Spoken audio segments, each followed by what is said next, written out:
ये कहानी एक रहस्यमयी चक्रव्यूह का है।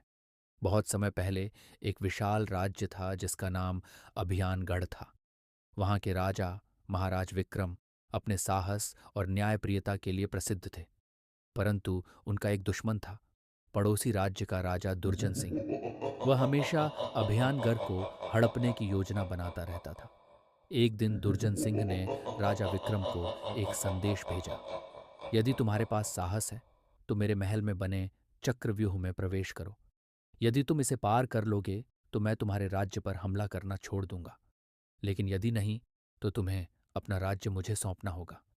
चक्रव्यूह एक विशाल भूल भुलैया थी जिसे कोई भी आज तक पार नहीं कर पाया था। उसमें न जाने कितने रहस्य और खतरनाक जाल छिपे हुए थे।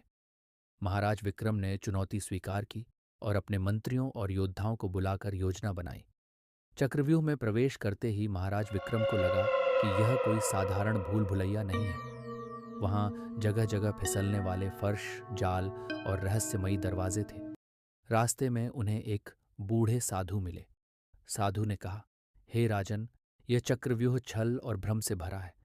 यदि तुम इसे पार करना चाहते हो तो ध्यान रखो, जो दिखता है वह सच्चाई नहीं है, और जो सच्चाई है वह दिखती नहीं। महाराज ने साधु के वचनों को याद रखा। जब उन्होंने आगे बढ़ना शुरू किया तो एक दरवाज़ा अचानक उनके सामने खुला। दरवाजे के पीछे एक विशाल खजाना दिख रहा था, लेकिन महाराज ने साधु की बात याद करते हुए इसे नज़रअंदाज किया। जैसे ही उन्होंने आगे कदम बढ़ाया, दरवाज़ा अपने आप बंद हो गया। आगे चलकर महाराज को एक दैत्य का सामना करना पड़ा।